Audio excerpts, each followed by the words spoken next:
Hi friends, welcome to Crick 360. Match number 63లో భాగంగా Chennai Super Kings and Sunrisers Hyderabad చపాక్లోని Chidambaram stadium మీదుగా తరబోతున్నారు. అయితే ఈ మ్యాచ్ లో గెలిచే అవకాశాలు ఎవరికైనా తెలుసుకోవాలనుకుంటే తప్పకుండా weather conditions and pitch analyse చేసుకొని ప్లేయింగ్ 11 లోని బలాబలాలన్నింటినీ స్టాటిస్టిక్లతో లింక్ చేసుకొని చూసుకోవాలి. అయితే చూసుకోవాలనుకుంటే మన వీడియో కూడా ఎండ్ వరకు చూసేయాలి. దయచేసి ఇంట్రెస్టింగ్ ఉండే పైన మీకు నచ్చితే లైక్ చేసి ఛానల్ మటుకు సబ్స్క్రైబ్ చేసుకోవడం మర్చిపోండి, ఎందుకంటే సబ్స్క్రైబ్ చేసుకోవడం చాలా ఇంపార్టెంట్.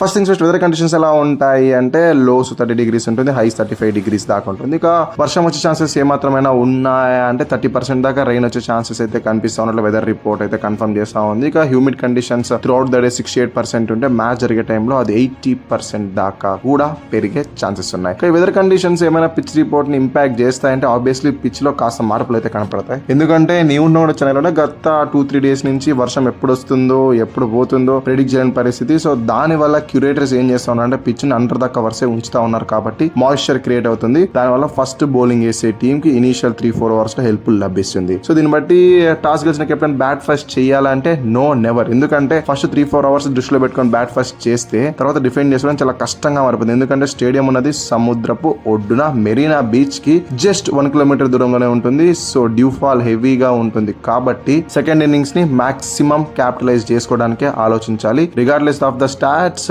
బ్యాట్ ఫస్ట్ కాకుండా బౌల్ ఫస్ట్ ప్రిఫర్ చేస్తేనే బాగుంటుంది. ఎందుకు రిగార్డ్లెస్ ఆఫ్ ద స్టాట్స్ అంటున్నానంటే మొత్తం 97 మ్యాచెస్ జరిగితే టెంప్టింగ్ చేసేలాగా 53 times ఫస్ట్ బ్యాటింగ్ చేసిన టీం గెలిస్తే జస్ట్ 44 times మటుకే సెకండ్ బ్యాటింగ్ చేసిన టీమ్సే గెలిచాయి. అందులో ఈసారి కంక్లూడ్ అయిన recent Lucknow versus CSK match కూడా మీరు చూసి ఉంటారు. 200+ ని CSK with the is chase చేసి 7 years తర్వాత కంఫర్టబుల్ గా 180+ టార్గెట్ ని చేజ్ చేసిన రికార్డ్ అయితే సొంతం చేసుకుంది. ఇక దీన్ని దృష్టిలో పెట్టుకొని టాస్ గెలిచిన కెప్టెన్ ఎవరైనా కూడా సగం మ్యాచ్ చేతిలో పెట్టుకోవాలంటే బౌల్ ఫస్ట్ తీసుకోవాలి. ఎడ్వర్డ్ లో ఉన్నాయంటే మొత్తం 23 times తలబడితే సిఎస్కే ఆరెంజ్ ఆర్మీపై కంప్లీట్ డామినేషన్ కనబర్చి 15 times గెలిస్తే ఎస్ఆర్ఎస్ జస్ట్ 8 times మటుకు గెలిచింది. ఇక ఇద్దరు లాస్ట్ 5 ఎన్కౌంటర్స్ ఎలా ఉన్నాయి అంటే సిఎస్కే జస్ట్ 2 సార్లు గెలిస్తే ఆరెంజ్ ఆర్మీ 3 సార్లు గెలిచి కాస్త ఎడ్జ్ ఇటువైపు ఉంచుకుంది. ఇక వీళ్ళిద్దరు కలిసి చపాక్ లో 6 సార్లు తలబడితే సిఎస్కే కంచుకోటను ఊరికే అన్నారు కదా, 5 సార్లు గెలిచింది. ఎస్ఆర్ఎస్ జస్ట్ ఒక్కసారి మటుకే గెలిచింది. ఇక కాంపోజిషన్ పర్ఫార్మెన్స్ లోకి వెళ్ళే కన్నా ముందు deal of the day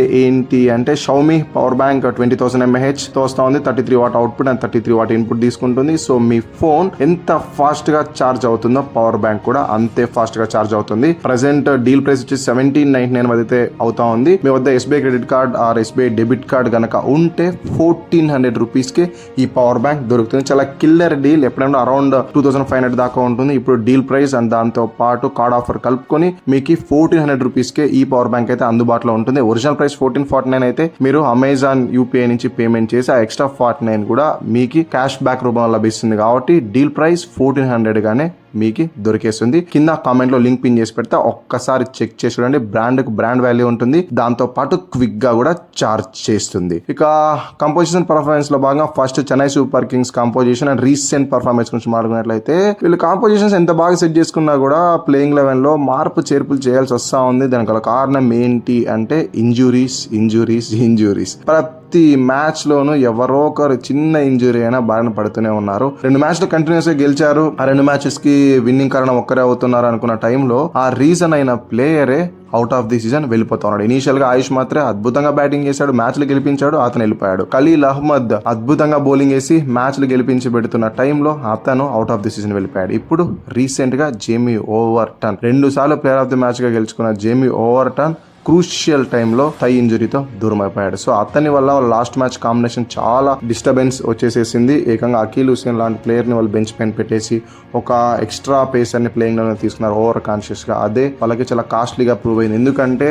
regardless of the pitch, అది పేస్ అయితేనేమి స్పిన్ అయితేనేమి సిఎస్కే బలం ఎప్పుడైనా కూడా స్పిన్ ద్వయమే. కాబట్టి వాళ్ళు అకీల్ హుసేన్ అండ్ నూర్ అహ్మద్ ని లాస్ట్ మ్యాచ్ కాంబినేషన్ తో వెళ్ళలేదు. అండ్ దాంతో పాటు రేర్ ఆఫ్ డే ఉన్నింది అన్షుల్ కాంబోజ్ కి. దాని వల్ల లక్నో సూపర్ జైంట్స్ పైన 1 187 ఈజీగా డిఫెండ్ చేసుకోవాల్సిన టార్గెట్ ను లైఫ్ లోనే మర్చిపోయే విధంగా 16 ఓవర్స్ లోనే అపోనెంట్స్ ఒక కంఫర్టబుల్ విక్టరీ ఇచ్చేసి ఇప్పటికీ వాళ్ళు ప్లే ఆఫ్స్ క్వాలిఫై అయ్యే ఛాన్సెస్ ఉన్నా కూడా కాస్త దాన్ని స్లిప్ చేసుకున్నారు. ఎందుకంటే లాస్ట్ మ్యాచ్ కనుక వాళ్ళు గెలిచి నింటే ఈ మ్యాచ్ లోకి అడుగు పెట్టే కన్నా ముందు SRH కి ఈక్వల్ గానే 12 మ్యాచెస్ లో 14 పాయింట్స్ తో ఉండేవాళ్ళు. బట్ ఇప్పుడు వాళ్ళ పరిస్థితి ఎలా అయిపోయిందంటే ఇక్కడి నుంచి 2 out of 2 మ్యాచెస్ గెలిచినా కూడా ప్లే ఆఫ్స్ కి క్వాలిఫై అవ్వాలంటే మిగతా రిజల్ట్స్ పైన ఆధారపడాల్సిన అవసరం ఎక్కువగానే కనిపిస్తా ఉంది. సో దానివల్ల CSK ఫస్ట్ ఆఫ్ ఆల్ చేయాల్సింది ఏంటి అంటే ఈ 2 మ్యాచెస్ మంచి మార్జిన్ తో గెలవాలి. 100 ప్లేలోకి వచ్చే ఛాన్స్ హెవీగా ఉన్నాయి కాబట్టి ఈ 2 మ్యాచెస్ పైన ఫస్ట్ దృష్టి ఉంచాలి అండ్ దాంతో పాటు రన్ రేట్ పైన. సో ఇక లాస్ట్ మ్యాచ్ లో స్పిన్ ద్వయం మిస్ అయ్యే వాళ్ళు మ్యాచ్ ఓడిపోయారు కాబట్టి ఈ మ్యాచ్ లో నేను ఏమనుకుంటా ఉన్నానంటే గుర్జప్నీత్ సింగ్ ఆర్ ముఖేష్ చౌదరి ఎవరో ఒకరిని ఇంపాక్ట్ ప్లేయర్ గా పెట్టుకుని అఖిల్ హుసేన్ స్ట్రైట్ అవే ప్లేయింగ్ లెవెల్ లో పెట్టుకుంటే బాగుంటుంది అనుకుంటాను. ఇక ధోని సమాచారం ఏంటి అంటే